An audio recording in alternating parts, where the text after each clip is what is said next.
Bonjour, bonjour tout le monde. Bienvenue sur ce quatrième live de Shine to Lead, les talks inspiration, que nous avons le plaisir de mener toutes les semaines en compagnie des jeunes filles qui participent à notre programme Bootcamp et Shine to Lead.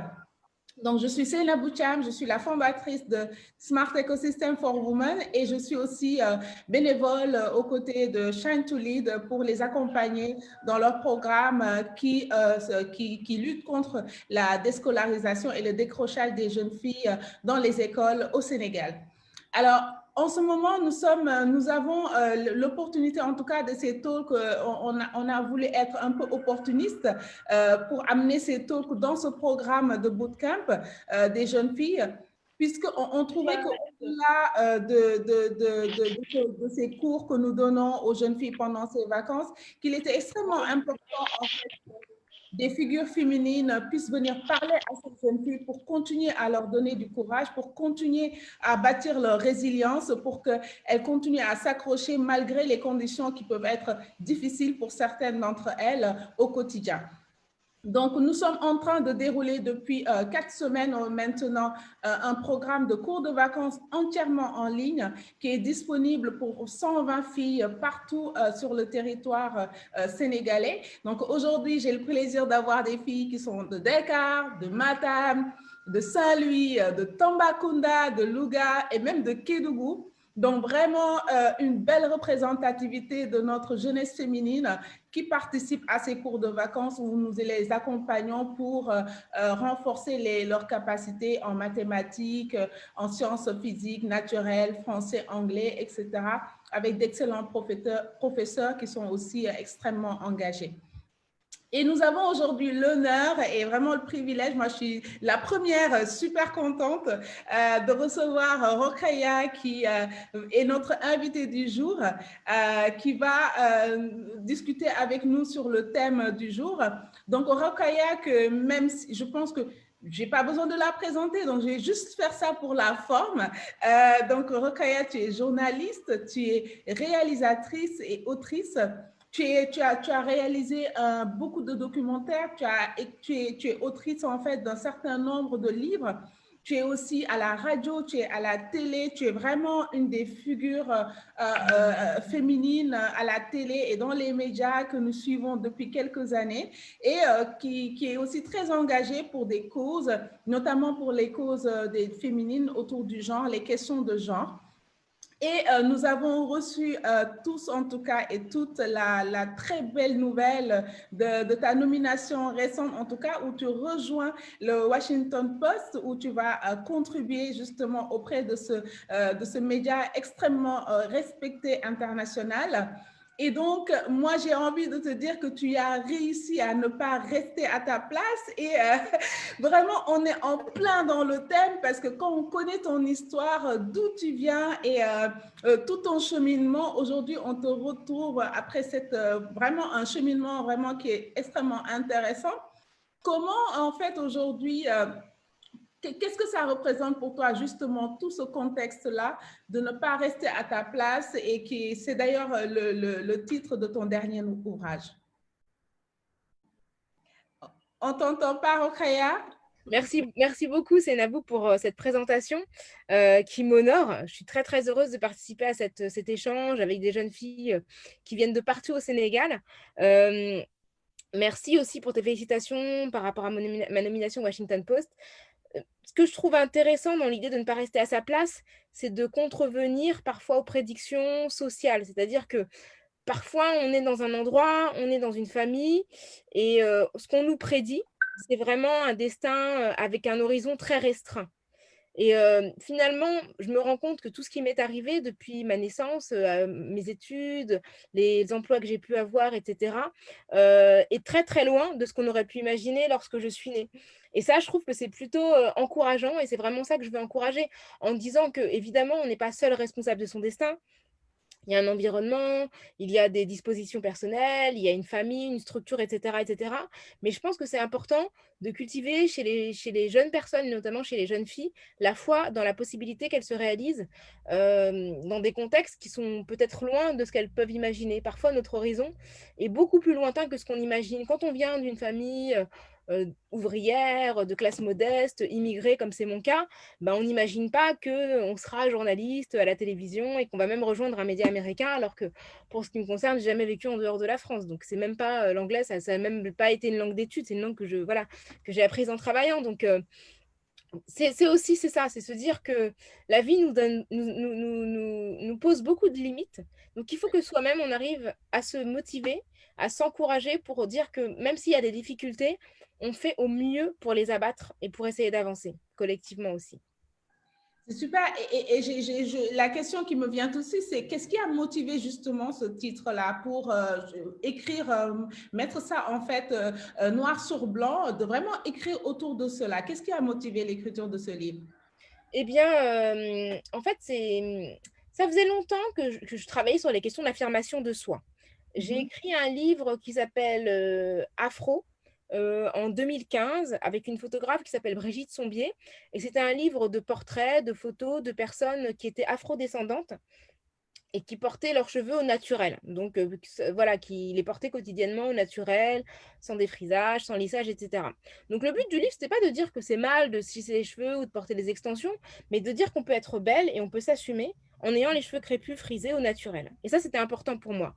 Et donc, on a fait le livre, on a rencontré 140 personnes, il y avait 113 portraits, des très très belles photos qui ont été réalisées par Brigitte Sombier, avec des témoignages, des gens connus ou pas connus. Donc, par exemple, il y avait notre ancienne ministre de la Justice qui s'appelle Christiane Taubira, des gens comme un rappeur qui s'appelle Youssoupha, il y avait Aïssa Maïga, une chanteuse qui s'appelle Ina Moja, etc. Donc, des gens connus et puis d'autres gens qui étaient profs, comptables, issus d'horizons très différents. Et le but, c'est vraiment ça, de montrer que on pouvait porter des cheveux afro dans toutes circonstances et dans tous les contextes. Et en fait, il y a une photo que j'ai faite avec une classe d'un collège qui est à Bobigny, avec leur prof qui s'appelle Fatima Aïd Bounoua. Et c'est une classe de jeunes qui étaient mélangés, de toutes origines. Et en fait, on a une grosse discussion sur les cheveux, l'affirmation de soi. Et c'était super intéressant. Super intéressant parce qu'il y a des petites qui se lissaient les cheveux ou qui les cachaient, qui après la discussion ont décidé de changer, qui était très fière d'être dans un livre, qui est devenu une exposition. Et donc, je me suis dit que c'était important d'encourager les gens à s'affirmer, tout simplement. Et c'est vrai que moi, dans ma carrière, j'ai eu beaucoup d'obstacles. Et donc, je me suis dit que j'avais envie de transmettre tout ce que j'ai appris, tout simplement, de me dire que bah, ce que j'ai appris, c'est bien pour moi, ça me sert. Mais puisque j'ai appris, autant transmettre à d'autres qui ne reproduiront pas les erreurs que j'ai faites. Oui. Non, non, tout à fait. Et moi, j'aime bien en fait le terme de l'horizon parce que c'est vraiment ça, hein, c'est une question d'horizon, d'ouvrir en fait, de regarder à droite, à gauche, de ne pas, et on imagine justement toutes les jeunes filles qui sont avec nous aujourd'hui, qui sont à Matam, Podor, etc., qui ont des horizons des fois qui sont limités par l'environnement socioculturel et des fois aussi par juste une situation économique, socio-économique. Et donc, de donner la possibilité, en fait, à ces jeunes filles de dire, OK, il existe quelque chose au-delà de chez moi, au-delà de ma région, au-delà du Sénégal et au-delà du monde, en fait, et d'avoir cette envie de conquête du monde. Et ça, c'est extrêmement important. Mais moi, j'ai envie, et quand j'ai lu aussi le thème, je me suis dit, mais quand même, pour en fait ne pas rester à sa place, il faut d'abord trouver sa place. Donc, qu'est-ce que tu aimerais justement dire à ces jeunes filles-là? D'abord, de trouver sa place, de savoir qui on est avant d'aller en fait, de sortir de cette zone en fait de confort et d'aller explorer le monde. Bah, la première des choses, j'ai envie de dire, c'est que si on veut, on peut pas apprécier le monde et les autres si on s'apprécie pas soi-même. Donc, commencer par s'aimer avec tous les défauts qu'on peut avoir, c'est très important. S'apprécier, apprécier tout ce qui nous singularise, quelle que soit notre apparence, notre manière de penser, etc., c'est déjà très important. Je pense aussi que c'est important quand c'est possible de savoir d'où on vient pour savoir où on va. Donc, ça veut dire qu'il faut apprécier son passé, ses aînés, ses parents, communiquer avec eux pour comprendre en fait d'où on vient et quel est l'environnement qui a concouru au fait qu'on soit né tout simplement et qu'on existe. Et puis après, quand on dit ne pas rester à sa place, connaître sa place, comme tu me poses la question très justement, ça veut dire qu'il faut qu'on le définisse soi-même. Notre place, c'est nous qui la décidons. C'est-à-dire que parfois, il y a des gens qui vont avoir des projections pour vous, qui vont penser que la réussite, elle doit forcément se matérialiser de telle ou telle manière. Il faut s'écouter. C'est-à-dire, est-ce que moi, ça me rend heureuse? Est-ce que c'est ce que j'ai envie de faire? Est-ce que je pense que je vais exceller dans ce domaine-là? Et vraiment s'écouter, se dire que peut-être que je vais plutôt faire ça. C'est pas forcément ce qui correspond aux attentes de la société ou de la famille, mais peut-être que ça me convient plus. Moi, je sais que j'ai fait plein de choix avant de me fixer sur ce que je fais aujourd'hui, mais voilà, au début, j'ai suivi un parcours très classique en me disant, bah oui, c'est ça qu'il faut que je fasse pour que ça se passe bien. Et finalement, bah, mon job ne me rendait pas heureuse et j'ai appris à m'écouter. Alors, ça veut dire qu'il faut aussi prendre des risques, que tout ne réussit pas du premier coup. Des fois, c'est un peu difficile, mais se dire que voilà, l'échec, c'est pas grave. C'est une étape vers le succès, qu'il faut vraiment apprendre à tomber et à se relever aussi. Mais tu sais, comme moi aujourd'hui, on est en Afrique et déjà on est en Afrique et ensuite on est des femmes et des jeunes femmes.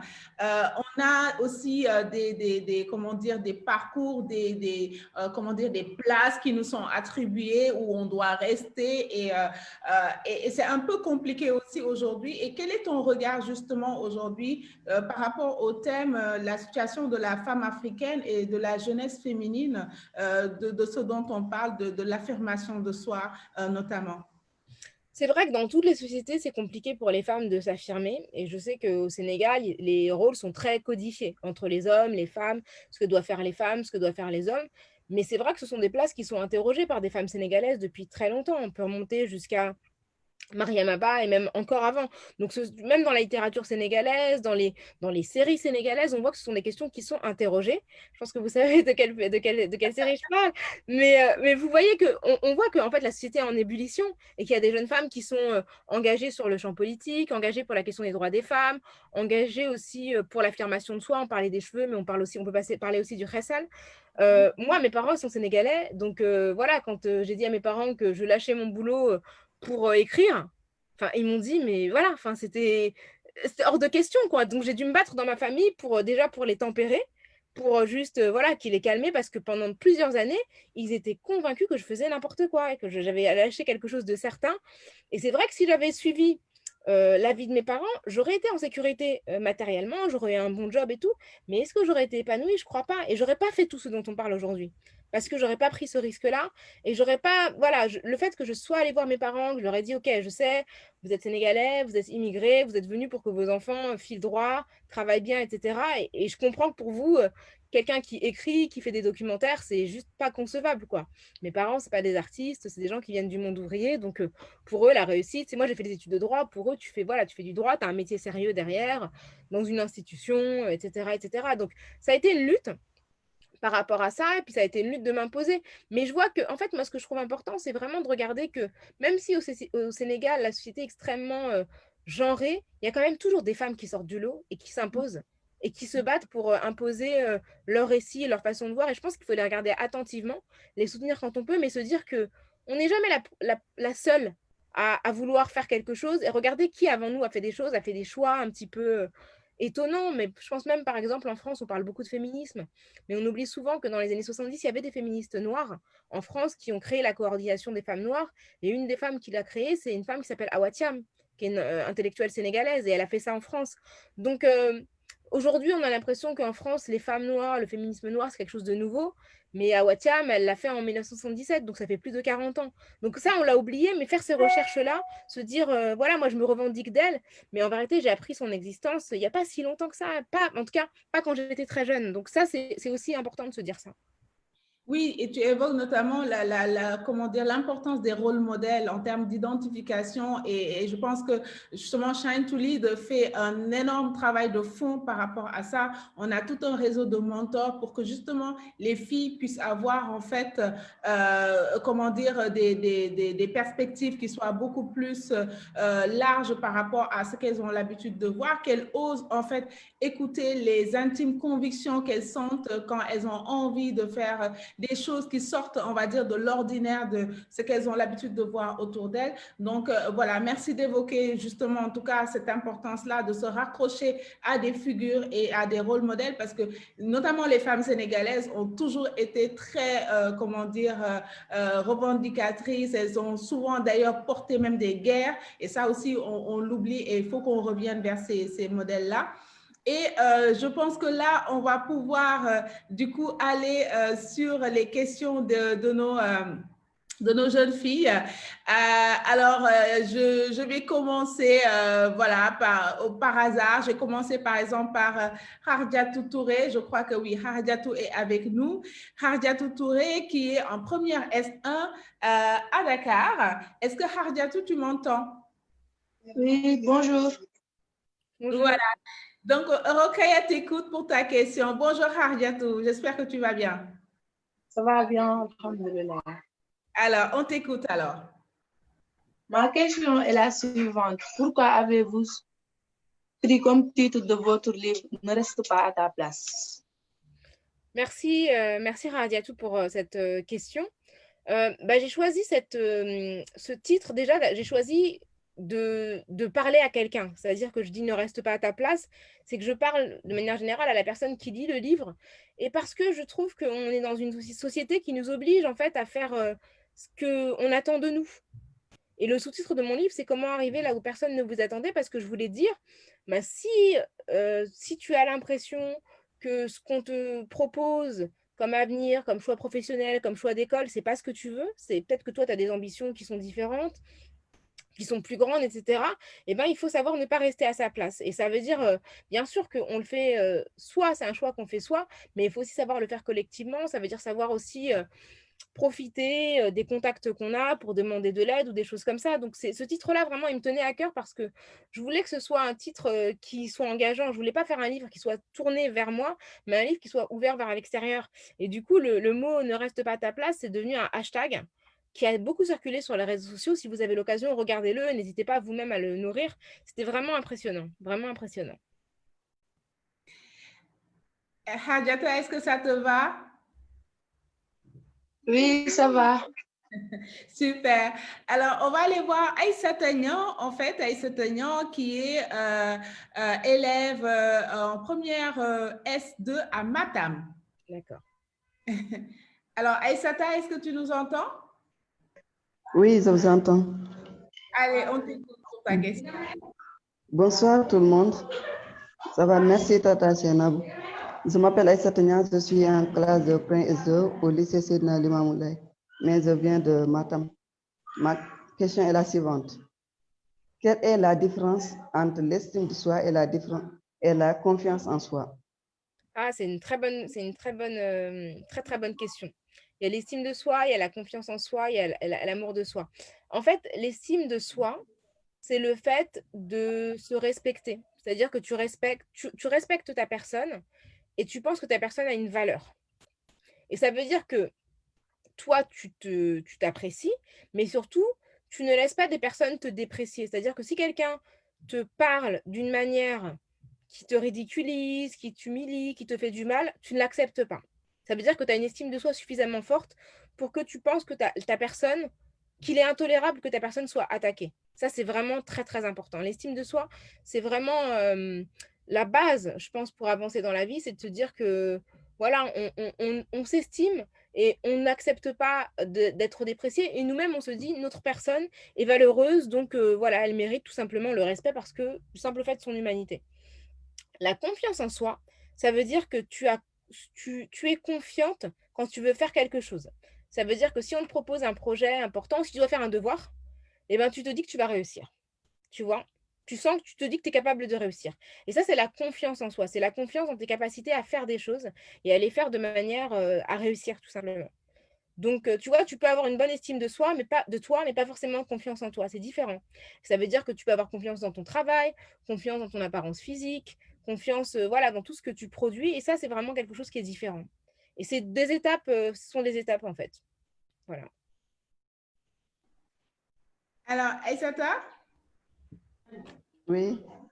Aïssata, est-ce que ça te va comme réponse? Est-ce que tu as encore une autre question? Non, ça va, merci. D'accord, super. Super. Alors, Amina qui est en seconde S à Dakar. Amina, est-ce que tu nous entends? Amina, on va aller voir peut-être Je vous Amina. entends. Ok, Oui, c'est bon. Donc, Amina, on t'écoute pour ta question. merci d'abord, Tata Senabou. Moi, c'est Amina Senghor, en classe de seconde S, au lycée zone de Casma. Je vis dans la région de Dakar. Ma question est la suivante. Est-ce que ne reste pas à ta place est toujours valable, même avec l'interdiction des parents concernant nos rêves? Ça, c'est une bonne question. C'est une bonne question. Très bonne question. Moi, je ne vais pas me fâcher avec vos parents. En fait, ce qu'il faut se dire, c'est que nos parents ont plus d'expérience que nous. Donc, c'est important quand même de tenir compte de leur avis. Parce que souvent, bon, nos parents, ce qui leur tient à cœur, c'est qu'on soit heureux et qu'on soit protégé et qu'on soit en sécurité. C'est ça leur priorité. Moi, j'ai beaucoup d'estime et vraiment beaucoup, voilà, pour ce que mes parents ont fait parce qu'ils ont tout fait pour me protéger. Mais il y a un moment donné où je me suis dit que mes choix, il fallait que je sache les écouter. Donc, je pense que ce qui est important, c'est que tu dois être capable de valoriser l'héritage de tes parents, tu vois, parce que tes parents, tu auras appris les choses d'eux. Tu vois, ils vont t'apprendre des choses sur leur culture, évidemment, ce qu'ils sont, etc., sur les valeurs de la vie, sur comment te protéger, comment tu dois travailler bien à l'école, etc. Mais toi, quand tu grandis, tu deviens un individu. Et tes parents, ils peuvent pas savoir ce qui te fait plaisir et ce qui te met à l'aise. Donc, je pense qu'il faut dialoguer. C'est pas facile, hein. Je sais comment sont les parents sénégalais. Donc, c'est pas facile. Mais je pense que c'est important de rappeler à tout le monde d'ailleurs que toi, peut-être tel choix te rend triste, te fait peur, te fait pas du bien, et que du coup, peut-être que tu peux réfléchir et leur expliquer pour quelles raisons certains choix que tu veux faire, pour quelles raisons, tu vas toujours essayer d'expliquer pour quelles raisons tu veux faire tel choix, expliquer ce que ça te fait, expliquer ce que tu imagines par la suite, expliquer ta motivation aussi en disant que si tu es plus motivé pour faire une chose que pour faire l'autre, eh bien peut-être que la chose pour laquelle tu n'es pas motivé, tu ne la réussiras pas. Je pense que c'est important au Sénégal qu'on commence aussi à engager des. Bon, on l'a déjà fait, on le fait déjà depuis trop longtemps, mais qu'on engage des conversations de manière plus large sur les questions de santé mentale. Parce que c'est vrai que si on nous force à faire des choses qu'on n'a pas envie de faire, et ben après, on ne se sent pas bien. On ne se sent pas bien et on est triste et du coup, on n'arrive même pas à savourer la vie dans son ensemble. Donc, tout ça sont des conversations qu'il faut avoir, pas seulement avec tes parents, mais de manière générale. Et il faut que tu parles aussi avec tes amis sur comment ça se passe avec leurs parents. Essayer de trouver un peu des solutions entre vous. Mais c'est pas simple, hein, parce que c'est vrai que bah, on a toujours un peu peur de l'autorité parentale et c'est une autorité qui est légitime. Mais il faut aussi se dire que toi, tu es un individu et que tes choix, c'est toi qui vas les expérimenter. Tu vois, tu fais tes choix pour toi et c'est toi après qui va endosser les conséquences de tout ça. Donc, il faut essayer d'instaurer un dialogue, je pense. Alors, vas-y, Amina, tu voulais rebondir? Non, elle a super bien répondu. Ah, merci, je suis contente que ça te plaise. Non, c'est pas une question facile parce que voilà, comme tu dis, tu connais les parents à sénégalais et africains de manière générale et même je pense que c'est pas une question du coup là liée en fait à qu'on soit sénégalais ou pas. Les parents sont vraiment dans cette posture de protection en fait pour le bien, mais ils ont aussi ils ont le prisme, leur propre prisme. Ils vont prendre des décisions par rapport à leur propre vécu, leur expérience, etc. Et ils veulent tout faire pour éviter en fait certaines erreurs qu'ils ont peut-être pu faire à leurs enfants. Mais c'est vrai que comme tu dis, en fait, la seule voie, c'est la communication. Et peut-être aussi, il y a autre chose qui peut aider, c'est le tiers, en fait, comment dire, le médiateur, la tata. La tata qui peut venir plaider notre cause, des choses comme ça, d'avoir voilà, un avocat qui puisse vraiment, quand c'est quelque chose qui nous tient à cœur, parce que je pense que, en tout cas, moi, sur cette question, ce que j'ai envie de dire aux filles, c'est on sent en fait des fois qu'on a quelque chose qui nous prend aux tripes, on n'en dort plus, on a envie de le faire vraiment. Et c'est ça, c'est un signe comme quoi en fait on devrait au moins essayer pour ne pas avoir des regrets futurs et ne pas hésiter vraiment à bien embarquer en tout cas les parents, leur expliquer quand on va être artiste, les inviter à venir voir des choses, je sais pas. Mais il faut les amener dans cet univers-là pour que ça soit, qu'ils aient moins peur, parce que c'est ça en fait, ils ont peur. C'est juste ça. Donc, super. Alors, Jainaba de Saint-Louis qui est en seconde S. Jainaba, est-ce que tu nous entends? Jainaba? Alors, oui.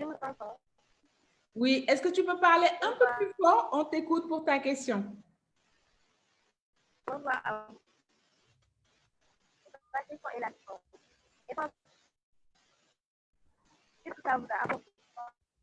Ah, j'entends pas bien. On t'entend pas bien, Jainaba. Je pense que c'est le réseau. Est-ce que tu peux mettre ta question en fait en commentaire, comme ça je reviens dessus? Je vais voir avec une autre, je vais donner la parole à une autre fille, puis je reviens, d'accord? Si tu veux bien mettre ta question dans les commentaires. Merci. On revient à toi. Donc, je vais partir vers Neyacine. Neyacine de Louga, tu nous entends? Qui est en première S1. Neyacine? Alors, est-ce que Neyacine nous entend? Ok. Bon, on va aller voir, comment dire, Adja. Adja de Kédougou. Adja Baidi? Bonjour. Super. Bonjour Aïda. On t'écoute.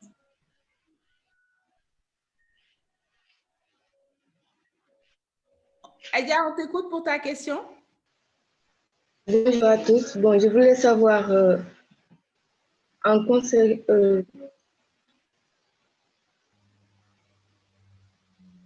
Vas-y, on t'écoute. Je voulais savoir quel message voudrez-vous donner aux jeunes filles qui veulent réussir ici au Sénégal? Ah d'accord. Quel message tu veux donner, Rokhaya, aux jeunes filles qui veulent réussir au Sénégal? Alors, bah, déjà, je pense que ça rejoint un peu les questions qui ont été posées auparavant. C'est vraiment de croire en vous. Je pense que vous avez toutes les ressources au Sénégal pour réussir. Vous avez les ressources, vous avez des aînés, des grandes sœurs, des tantes, des femmes qui ont fait des choses avant vous, avant votre naissance même, qui peuvent vraiment vous permettre bah, de vous projeter. Et moi, le conseil que j'avais envie de vous donner, c'est vraiment d'essayer de trouver parmi les générations les plus âgées des femmes qui seraient un peu des mentors, qui vont vous guider, qui vont vous accompagner et qui vont vous permettre d'avancer de manière peut-être un peu plus certaine parce que tout simplement, elles pourront anticiper des choses. Et ça, c'est important. Donc, d'avoir des personnes plus âgées qui vous accompagnent et vraiment de croire en vous, de vous dire que vous êtes capable. Vous êtes capable, vous avez la force en vous, vous avez la foi, vous avez des choses qui peuvent vraiment vous permettre d'aller très, très loin. Et ça, c'est extrêmement important. Adia? Oui, merci. Merci, super Adia. Alors, je reviens sur la question de Jainaba qui était étant fille d'immigrés, qu'est-ce que ça vous a apporté la non-acceptation du statut d'infériorité? Alors, déjà, le fait d'être, c'est pas vraiment la question, mais je vais quand même dire ça parce que je trouve que c'est important. Moi, je trouve que le fait d'être fille d'immigrés m'a énormément apporté. C'est-à-dire que moi, dès ma naissance, je savais qu'il y avait, enfin, dès ma naissance, depuis toujours, je savais qu'il y avait d'autres pays. Je savais qu'il y avait un autre continent, que même si le français c'était ma langue, il y avait d'autres langues, d'autres façons de penser, de manger, etc. Et je trouve que c'est formidable de me dire que j'ai vécu comme ça dès l'enfance, entre deux cultures. Donc moi, j'allais à la crèche, ensuite je suis allée à l'école maternelle. Donc dès bébé, je naviguais entre deux environnements où on mangeait pas la même chose, où on parlait deux langues différentes, etc. Donc ça, pour moi, c'est vraiment quelque chose qui m'a vraiment beaucoup enrichie. Et puis déjà parce que mes parents venaient du Sénégal, et aussi parce que dans mes voisins, quand j'étais petite, ils venaient de plein de pays, du Laos, du Cambodge, de Tunisie. Donc quand j'étais petite, en fait, j'avais vraiment cette conscience du monde, en tout cas du fait que les gens n'étaient pas tous les mêmes. Et ça, c'est vraiment, qu'ils n'avaient pas tous la même culture, c'était vraiment très fort. Après, par rapport à l'infériorité, bah, du coup, c'est vrai que moi, j'ai toujours vu ça comme une force. Et c'est vrai que je ne me suis jamais vue inférieure parce que je me disais au contraire, j'ai une addition. J'ai plusieurs choses. Moi, quand je vais en vacances, je vais au Sénégal, ça n'a rien à voir, enfin, c'est complètement différent, etc. Donc, moi, j'ai jamais eu l'impression d'être inférieure parce que mes parents étaient super fiers, enfin, sont d'ailleurs, voilà, mon père est décédé, mais ma maman est super fière de leurs vêtements, de leur culture, de leur religion, etc., etc. Donc, j'ai toujours eu l'impression, au contraire, que j'étais dans un groupe, dans une famille très forte. Donc, je ne me suis jamais sentie diminuée. Ce qui fait que les fois où j'étais attaquée, quand j'ai ressenti du racisme et tout, bah, j'ai voulu vraiment me dresser. Aussi parce que ma mère, quand j'étais petite, elle m'a toujours dit de jamais me laisser faire. Depuis toute petite. Et depuis que je suis sortie de chez elle, en gros, elle m'a dit, il faut jamais te laisser faire. Si quelqu'un te dit que tu vaux moins que cette personne, tu lui réponds. Et elle m'a toujours dit ne jamais, jamais, jamais te laisser attaquer. Et ça, je pense que soit pour moi ou pour mon frère, ça nous a vraiment charpenté. Et ça, c'est quelque chose qui m'a aidé justement à ne pas me sentir inférieure et à me dire non, moi je suis très fière, j'ai deux cultures et voilà, c'est très bien. Non, non, mais on sait en fait, c'est compliqué comme tu dis, en fait, quand on est fille d'immigrés en France, avec une autre couleur de peau. Et c'est marrant parce que je regardais une de tes interviews où tu disais que tu n'étais même pas consciente que tu avais une couleur de peau. C'est juste une jeune fille, voilà, heureuse, avec des parents normaux qui vivaient, voilà. Mais c'est vrai qu'en fait, cette réalité nous heurte en fait de plein fouet. Je pense que peut-être ici, on a d'autres réalités qui peuvent nous ramener à ces rapports-là, les relations surtout sociales en fait. Hein. On a les relations entre les castes, des choses comme ça. Il y a plein de choses. Les milieux, comment dire, socio-économiques où effectivement, on va tout le temps dire, bon non, bah, tu es une fille de la banlieue ou tu es une fille de région, tu n'as pas en fait voilà, on va toujours te ramener en tout cas à cette situation-là. Et c'est vrai que, en tout cas, pour Shine to Lead, c'est important de montrer qu'aujourd'hui, même des filles qui sont au fin fond du Sénégal, c'est des filles, en fait, qui méritent d'être vues, qui ont des choses à dire. Et c'est extrêmement important, en fait. Même au Sénégal, on le vit sous d'autres formes, mais ça existe. Exactement. Exactement. Ouais. C'est vraiment capital ça et c'est vraiment essayer de renverser un petit peu la perception de tout ça, de dire que finalement on a des choses à apporter et on n'a pas de raison de se sentir moindre parce que bah, justement je trouve ça génial de se dire que voilà, on est toutes de la même origine, on communique dans une autre langue, avec peut-être chacune des cultures, des origines ethniques différentes et tout. Et ça, je trouve que c'est une grande puissance, quoi. Oui, tout à fait, c'est une richesse.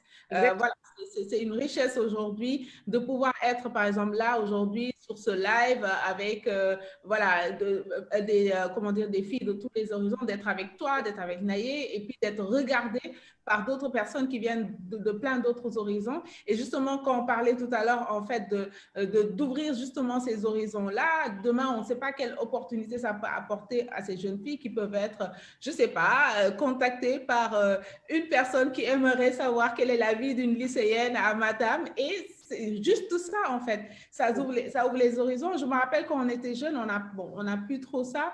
C'était les correspondances là qu'on envoyait, qu'on était jumelés avec une école. Et voilà, on était jumelés avec deux écoles. On était au Sénégal et on se disait, non mais c'est où ce truc-là? On nous jumelait une école dans une campagne perdue au milieu de nulle part en France. Mais juste ça, ça a créé de l'ouverture.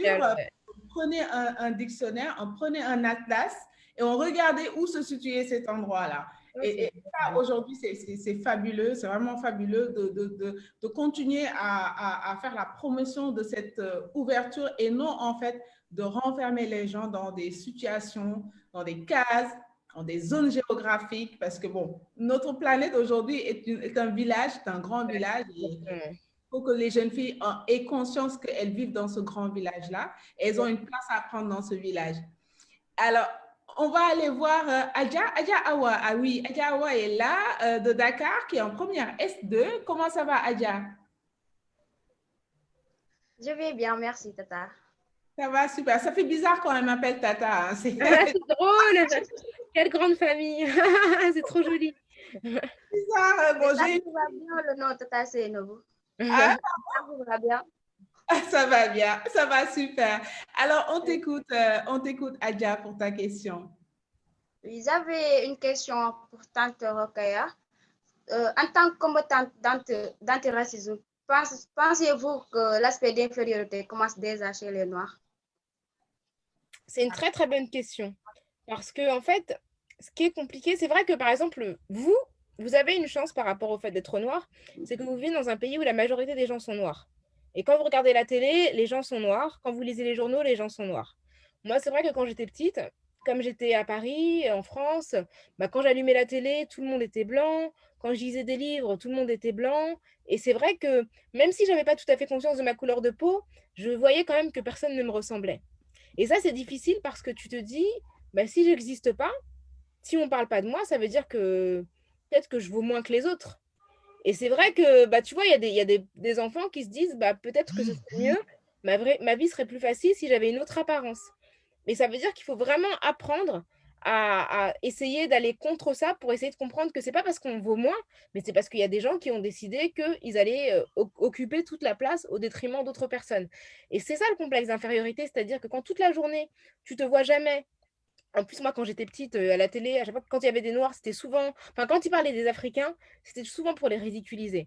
Parce que c'était des choses tragiques qui existent, malheureusement, hein. C'était les enfants qui mouraient de faim. Tu vois, moi, quand j'étais petite, à l'école, on nous a fait emmener des sacs de riz pour les envoyer en Somalie et tout ça, quoi. Donc, vraiment, j'ai vécu ça. Il y avait toujours ce récit un peu d'une Afrique toujours en proie à la douleur et à la souffrance. Ou sinon, c'était des gens qui étaient vraiment ridiculisés. Ridiculisés, qui faisaient les cannibales, les gros yeux, etc. etc. Et c'est vrai que moi, en tant que petite noire de France, je me sentais humiliée. Mais en fait, j'ai appris. J'ai appris à ne pas me dire que je vaux moins que les autres, mais que les autres sont bêtes et qu'ils ne comprennent pas qui je suis. Ils ne comprennent pas qui je suis, ils ne comprennent pas mes parents, ils ne comprennent pas ma famille. Mais c'est un travail, en fait. C'est vraiment un travail à faire. Et malheureusement, tout est fait pour que tu sentes moins bien qu'une personne blanche. C'est-à-dire que tout est fait parce qu'on te donne l'impression que tout ce que tu es, ta couleur de peau, tes cheveux, etc., sont moins jolis, alors qu'en vérité, c'est pas vrai. Mais il faut apprendre à se dire non, on n'est pas supérieur, on est égaux et chacun en fait est beau avec ce qu'il a et qui lui convient. Donc ça, c'est un vrai travail et c'est vrai que c'est important. Moi, c'est pour ça que je suis sensible aux enfants parce que je trouve que ça peut aller très très vite de se dire ah oui, en fait, moi, je suis pas belle parce que je ressemble pas à X ou Y alors que c'est pas du tout le cas. Oui, tout à fait. Adja, tu voulais rajouter quelque chose? Non, c'est bon, merci beaucoup. Merci pour ta question.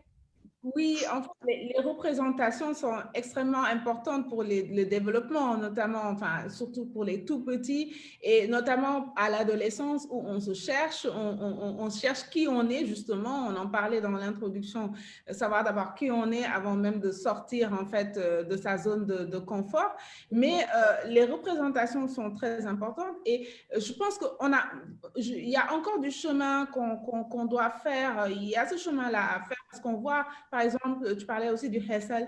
On a encore des problèmes à régler par rapport à ça parce qu'aujourd'hui, en fait, quand on pose la question aux gens qui s'éclaircissent la peau, la réponse qu'ils donnent, c'est que parce que c'est plus beau. Donc, c'est une question de représentation et, enfin, voilà, parce que ces personnes ne se posent, la question de sanitaire n'est pas là, la question culturelle n'est pas là, c'est juste en fait pour eux, dans leur imaginaire, la beauté en fait est liée à la peau qui est claire. Voilà, et ça c'est important de continuer à travailler sur ces représentations et tu parlais en fait d'occuper l'espace. Moi, je fais partie en tout cas des gens qui sont convaincus que quand on occupe l'espace avec les bonnes représentations, on change en fait le narratif parce que aujourd'hui, on voit par exemple ce que le film Le Wakanda a fait en fait en termes de représentation. C'est phénoménal. Incroyable. C'est vraiment dingue. Et tu vois, moi je peux. C'est vraiment révolutionnaire. Et tu vois, moi, la première fois que j'ai fait de la télé, que j'ai commencé la télé, c'était en 2009. Donc, tu vois, il y a 11 ans. Et j'ai reçu un message, mais qui m'a tellement touchée, d'une personne qui m'a dit c'est la première fois que je vois une femme noire foncée, avec des cheveux crépus, qui parle d'un sujet sérieux, et un nom africain qui parle d'un sujet sérieux à la télé française. Et je me suis dit, en fait, moi j'étais allée comme ça à faire ma chronique et tout ça, et je me suis dit, mais c'est tellement important de me dire que maintenant, ça fait 10 ans maintenant que je fais de la télé. Et je me dis qu'il y a des gens, mais quoi qu'on pense de moi, hein. Il y a des enfants aujourd'hui en France, enfin des gens qui étaient enfants, qui ont 20 ans, ça fait 10 ans qu'ils voient que peut-être depuis 10 ans, ils se disent, ah bah il y a une femme noire foncée, qui a un nom africain, qui parle à la télé, et elle fait partie du truc. Et c'est indépendant du fait qu'ils soient d'accord ou non avec ce que je dis, c'est vraiment de dire, bah en fait, t'es là, et t'es légitime, et à ta place, et ça, dans leur imaginaire, c'est salutaire, c'est vraiment super important, parce que moi, j'avais pas ça. Quand j'étais petite, les seuls noirs que je voyais auxquels j'avais envie de m'identifier, c'était les noirs américains. Mais les autres noirs, les rares que je voyais, souvent ils étaient bêtes, ils étaient ridicules, etc. Donc, Et malheureusement, si, il y avait des trucs qui étaient cool, c'est que mes parents regardaient quand même du théâtre sénégalais, tu vois. Donc j'avais quand même... Et on avait les cassettes, là, donc on regardait quand même ça. Mais c'était un truc à part, c'était une parenthèse. Mais c'est vrai que c'est important, et c'est ça que je me dis aussi quand tu parlais de modèle. Moi, je me dis, je me vis pas comme une représentante, mais je sais que quand je suis dans un espace public, ça, symboliquement, ça veut dire quelque chose. Et ça veut dire quelque chose en particulier pour les gens qui me ressemblent.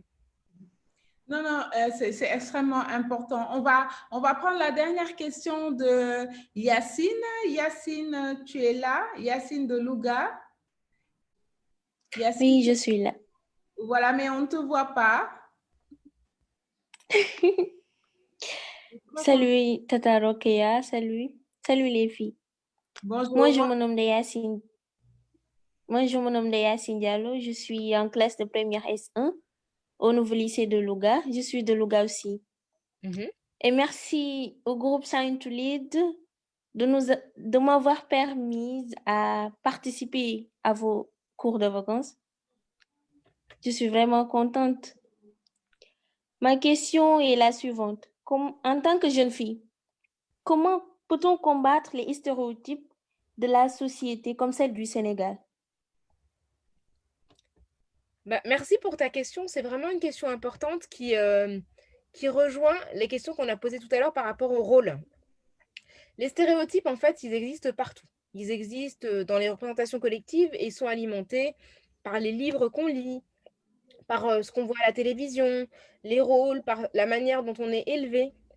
Quand on est bébé, est-ce qu'on encourage tel acte plutôt que tel autre? Est-ce qu'on nous donne tel rôle plutôt qu'un autre? Donc, combattre les stéréotypes, ça veut dire déjà être conscient des stéréotypes. Ça veut dire qu'il faut que tu arrives à identifier ce qui est de l'ordre du stéréotype. Par exemple, savoir, il y a des choses, plein de choses qu'on attribue aux femmes qui ne sont pas naturelles. C'est juste culturel, en fait. On va dire une femme, naturellement, aime tel type d'activité et c'est pas du tout naturel. C'est parce qu'en fait, les femmes, pendant des siècles, on leur a appris que telle place, tel rôle, telle activité leur était propre. Tu vois, il n'y a pas longtemps, j'ai vu la vidéo de cette femme sénégalaise qui est surfeuse professionnelle, la première surfeuse pro du Sénégal. Voilà, elle fait du surf. Imagine au Sénégal, dans une société qui n'est pas du tout... voilà, déjà, le surf, c'est pas forcément un sport qui est hyper populaire. Mais voilà, je me dis que cette femme-là, elle a vu des hommes sénégalais surfer et elle s'est dit, mais pourquoi il n'y a pas de femmes? Et elle y est allée. Elle est allée affronter sa vague et elle est devenue surfeuse professionnelle et maintenant, elle entraîne d'autres femmes. C'est parce qu'elle est allée, elle a été forte. Elle s'est dit, ben, si ça n'existe pas, c'est moi qui serai la première, je ferai exister cette idée-là. Et elle a foncé. Donc ça veut dire que déchirer les stéréotypes, il faut être conscient de dire que bah, le stéréotype, c'est quoi dans ce cas-là? Le stéréotype, c'est les femmes ne font pas de surf. Sauf qu'elle, elle s'est dit, bah, si elles font pas de surf, c'est parce qu'il n'y a pas une femme qui a décidé de le faire. Donc elle y est allée et elle a démenti le stéréotype et elle est devenue une surfeuse professionnelle qui peut donner des cours à des femmes, mais je suis sûre qu'elle peut donner des cours aussi à des hommes, c'est évident. Donc ça, c'est ça. Ça veut dire aussi que te dire que si on te dit que tel rôle n'est pas pour toi, il faut que toi, tu puisses te dire que bah, c'est pas forcément vrai. Oui, vas-y. Non, alors, je pense que en fait, ça, c'est souvent, en fait, enfin, les femmes. Je pense que les premières limites, en fait, c'est d'abord les femmes qui ne s'autorisent pas parce qu'elles disent « je ne peux pas, c'est pas fait pour moi », etc. Donc, il y a d'abord la première étape, enfin, il faut déconstruire cette chose-là, se dire « non, j'ai le droit ». Et souvent, on se rend compte que dans ces choses-là, quand on commence à le faire, bon, qu'est-ce qui se passe? La Terre, elle s'arrête de tourner? Non. Voilà, le ciel nous tombe sur la tête? Non. Bon, peut-être qu'il y a 2, 3 hommes qui vont dire, mais qu'est-ce qu'elle fait cette femme? Et ça va s'arrêter là. Mais je pense qu'en fait, et je reviens sur, tu évoquais tout à l'heure, je pense, la série Maîtresse d'un homme marié, qu'on a reçu Kassa qui a écrit cette série la dernière fois. Ouais, c'est vrai. Qui disait en fait que son père, quand elle avait besoin de faire un travail qui sortait du commun, son père lui demandait, lui disait, bah, tu voles pas, tu mens pas, tu fais rien de mal, donc vas-y, tu as ma bénédiction. Donc, souvent, il y a des limites que ce sont d'abord les femmes qui se posent ces limites-là, qui se mettent un gros boulet en fait au pied et qui le traînent, et qui n'osent jamais en fait aller au-delà. Après, c'est vrai que c'est compliqué parce qu'on va toujours nous dire, non, une femme ne doit pas faire ça. Et je reviens d'ailleurs au au combat de Shine to Lead, qui est vraiment engagé pour que les filles restent à l'école, dans les filières scientifiques notamment. Et ce qui est impressionnant, c'est que cette bataille, elle dure, moi, personnellement, genre, enfin, j'ai eu la possibilité de bénéficier de certains, comment dire, de certaines politiques de discrimination positive à l'époque, mais ça, c'est il y a 25 ans, quoi. Et on est encore dans ce combat-là de se battre pour que les jeunes filles restent, en fait, dans les filières scientifiques. Je ne sais pas si tu as quelque chose à rajouter par rapport à cela de manière spécifique. Bah déjà, c'est vrai que j'avais vu que vous aviez reçu Calistassi. J'ai eu la chance de la rencontrer à Dakar l'année dernière. C'est vraiment une femme remarquable, admirable, qui allait vraiment au-delà d'un certain nombre de dictates, qui a tenu bon, alors que vraiment tout lui disait que voilà, qu'il fallait qu'elle fasse autre chose parce que c'était hyper. Enfin voilà, la polémique était extrêmement violente, mais qui savait qu'elle avait une intuition. Elle avait l'envie de raconter des histoires et elle avait raison parce que ces histoires ont parlé au-delà du Sénégal. C'est-à-dire que ça parle à tellement de gens, tellement de femmes en fait à travers le monde en particulier, que du coup elle a eu raison de suivre sa conviction. Et ce dont tu parles en fait, c'est ce qu'on appelle les croyances limitantes. C'est qu'en fait on croit que on est assigné à tel rôle et donc on se limite soi-même. C'est-à-dire que même nous, on n'est pas capable de se voir au-delà de ces frontières. Et ça, il faut les déconstruire parce qu'on a déjà tellement d'obstacles dans la société qu'on ne peut pas nous-mêmes être à l'origine de ces obstacles-là. Donc ça veut dire qu'il faut aussi s'entourer de gens qui sont capables de nous encourager et de nous porter, de nous pousser. Et vraiment, parfois, soi-même, on ne voit pas ses qualités. On se dit, mais ça, je ne vais jamais y arriver. Et bien, avoir des amis qui nous disent, si tu vas le faire, et tu peux le faire, tu en es capable, etc. C'est très important. Parce que moi, voilà, même des fois, voilà, moi, quand on m'a proposé de faire mon premier livre, je me suis dit, mais qu'est-ce que vous voulez que je raconte, quoi. Je me suis dit, mais j'ai rien à dire. Tout le monde a déjà tout dit. Qu'est-ce que je vais ajouter moi, la petite, comme ça, enfin, je me sentais pas du tout motivée. Enfin, pas motivée, je me sentais pas du tout légitime. Et ce qui m'a fait me sentir légitime, c'est tout simplement, je me suis dit, attends, s'il y a quelqu'un qui est prêt à me signer un contrat pour écrire un livre, et que la personne pense que j'ai quelque chose à dire, pourquoi moi, je ne penserais pas à la même chose? C'est pas à moi de... Voilà, à partir du moment où quelqu'un est là avec un contrat, et est prêt à prendre un risque en disant, voilà, vous allez faire un livre, pourquoi c'est moi qui vais m'empêcher, en fait, de tout simplement de remplir d'honorer cette proposition. Et c'est comme ça vraiment que j'essaie, quand j'ai des doutes et tout, je me dis, non, mais il y a quelqu'un qui croit en toi, donc tu ne peux pas trahir cette personne, il faut que toi aussi tu crois en toi. C'est important. Non, c'est super important et qu'à ce moment-là, mais ce qui est important aussi, c'est le momentum, ce dont tu parles, c'est que quand on a justement conscience de cela, qu'on fait ce cheminement-là, cette réflexion, qu'on ait quelqu'un qui est à côté, qui va nous pousser, qui va nous dire non, vas-y, c'est OK, tu peux y aller. Toutes les filles ont posé leurs questions. Moi, j'ai envie qu'on finisse sur quelque chose d'assez impertinent.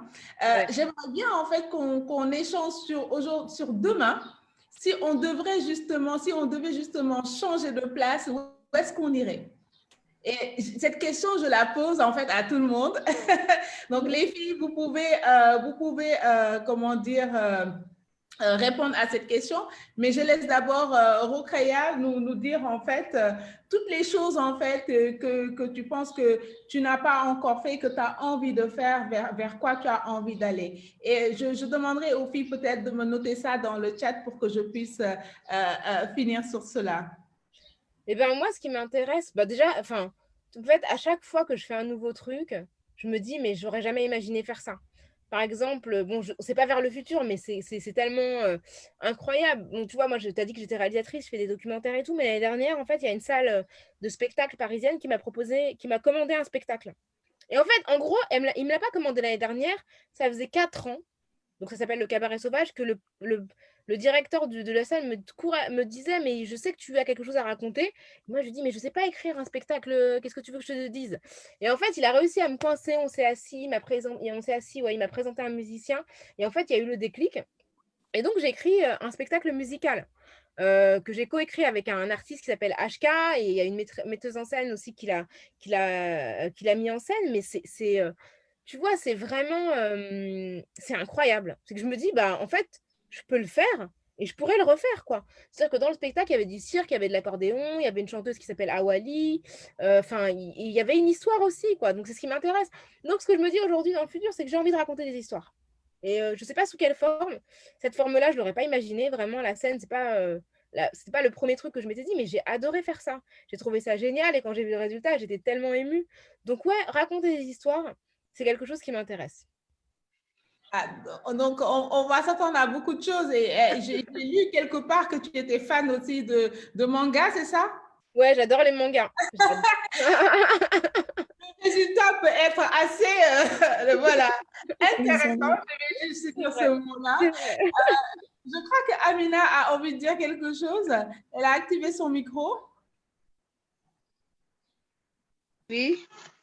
Bah, on t'écoute, on t'écoute. Bah, si je devais faire quelque chose, c'est de voyager. Faire le tour du monde. Faire le tour du monde. Mais alors, le tour du monde en sac à dos, le tour du monde en bateau, avion, chameau, cheval, enfin, je sais pas. Quel genre de tour du monde t'aimerais faire? Tous les moyens sont bons. Donc, l'essentiel, si ça me permet de découvrir d'autres ethnies, d'autres régions. Super. D'autres cultures. Mais tous les moyens sont bons. Bah, écoute, on va te suivre pour voir si tu arrives à boucler ton tour du monde. Super. Alors, je crois que c'était Yacine qui a ouvert son micro. Allô? On n'entend pas? Oui, allô? Moi, si je devais faire quelque chose, étant passionnée des mathématiques, oui. Tout ce que je... comme étant... Comment voulais-je dire? Étant une passionnée de mathématiques, oui. Après avoir réussi mon baccalauréat, je voudrais intégrer une classe préparatoire en France. Oui. Et évoluer dans le domaine de l'ingénierie. Oui. Inch'Allah. Ah, c'est bien ça. Ça, c'est bien. On manque on en a toujours besoin des grandes dames ingénieurs scientifiques, voilà, qui crèvent le plafond avec des fusées notamment. On a besoin que des femmes africaines nous construisent des fusées pour les propulser en fait dans l'espace. Donc, on va t'attendre au tournant sur cela. C'est clair. Inch'Allah. Bravo. Alors, dans 5 ans. Inch'Allah. Inch'Allah. Elle a dit dans 5 ans. Dans 5 ans, oui. Dans 5 ans, on va suivre ça avec beaucoup d'intérêt. Alors, j'ai dans le chat une qui dit que oui, parce que le programme a proposé pas mal d'activités en fait durant les camps de vacances. Donc, il y avait un concours en fait de dessin et il y en a une qui a dit que finalement, elle a beaucoup aimé ça, elle n'a jamais fait ça et elle va essayer de continuer à écrire des poèmes et à dessiner notamment. Superbe. Super, donc voilà, ça, on attend aussi les belles réalisations de Aïssata. Et j'ai une autre question, par contre, ça c'est une question qui demande en fait comment gérer en fait quand on a beaucoup de passion et qu'on veut tout exercer, qu'on n'arrive pas à choisir, qu'on aime dessiner, mais qu'on aime aussi écrire des théorèmes, mais voilà. Comment on fait pour choisir quelque chose? Ou est-ce qu'il faut même choisir, je ne sais pas. Je ne sais pas s'il faut choisir. Mais je pense qu'il faut surtout être organisé. Là, vraiment, la première des choses, c'est être organisé. Donc, si on veut dessiner, qu'est-ce qu'on veut dessiner? Est-ce qu'on veut faire un tableau? Est-ce qu'on veut faire une sculpture, etc. C'est-à-dire ne pas se disperser, faire des petites choses par petites étapes, mais vraiment se plonger dans des projets et s'y mettre à fond. Et vraiment s'organiser, surtout s'organiser, je pense que c'est le plus simple parce que c'est vrai que moi qui ai plusieurs activités, je trouve que vraiment ce qui me permet de le faire, c'est vraiment l'organisation, c'est le maître mot. Oui. De s'organiser, d'avoir aussi des objectifs, en fait, de ne pas être dans la frivolité où, en fait, on va toucher un peu par-ci, par-là et ne jamais aller au bout des projets. Exactement. Ça, c'est important. Exactement. De savoir justement se plonger dans quelque chose, j'allais jusqu'au bout, de l'explorer à fond et après de passer à autre chose parce qu'il est extrêmement possible, notamment aujourd'hui en 2020, d'avoir plusieurs vies dans une vie. On a les moyens, voilà, on a les ressources pour ça. On peut commencer, elle parlait d'être ingénieure, elle peut finir artiste, elle peut faire plein de choses dans sa vie. Tout à fait. On en a une qui veut devenir gynécologue et avoir une fondation pour les femmes maltraitées. Vraiment un noble projet. C'est génial. C'est génial. Et une dernière qui nous dit qu'elle aimerait se lancer dans l'entrepreneuriat et être en même temps ingénieure informatique. Donc, une future, comment dire, concurrente de Tesla. Exactement. Grand entrepreneur qui va se lancer dans l'ingénierie informatique. Donc, voilà, je pense qu'on a fait un peu le tour de cette question-là. On aurait aimé te garder encore plus longtemps. C'était un grand plaisir de t'avoir. Moi, pour ma part, mon prochain défi, c'est de faire de la plongée sous-marine. Wow, génial. Génial. C'est dans ma tête. Il faut que je fasse ça. Et donc, on te souhaite, en tout cas, si je te laisse nous dire un dernier mot avant de nous quitter. Mais en tout cas, on te souhaite beaucoup de belles choses pour cette nouvelle aventure d'écriture de spectacle et qu'on suivra avec beaucoup de plaisir. Merci beaucoup, Seynabou. Merci à toutes. Merci, Naye, aussi, qui m'a permis de vous rejoindre aujourd'hui. Merci à toutes les filles, toutes les jeunes filles qui m'ont posé des questions qui étaient très touchantes.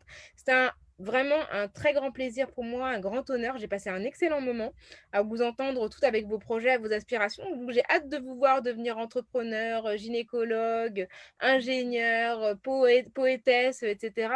Je me réjouis de vous découvrir par la suite et vraiment, je vous encourage et je vous remercie de m'avoir écouté pendant 1 heure. Merci beaucoup.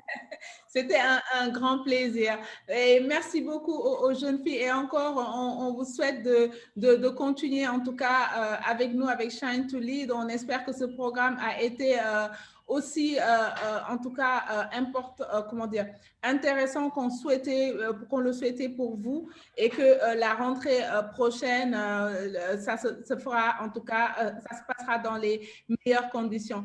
Merci encore, Naye, pour la confiance, pour m'avoir invité pour modérer ce panel. Et puis, à très bientôt. J'aimerais bien que les filles, qu'on finisse par quelque chose d'un peu, voilà, qu'on sorte un peu de l'ordinaire, qu'on se fasse un petit truc pour se dire au revoir. Moi, je vous dis au revoir. Bye bye. Ciao, ciao. Au revoir, les filles. Ciao. Mais vous ne bougez pas, vous êtes trop sages là. Rokhaya vous a dit de ne pas... Allez, sortez de votre zone de confort. Même pas. Allez. Allez, à bientôt. À bientôt. Au revoir. Au revoir. À la prochaine. Okay. Grand merci, Rokhaya.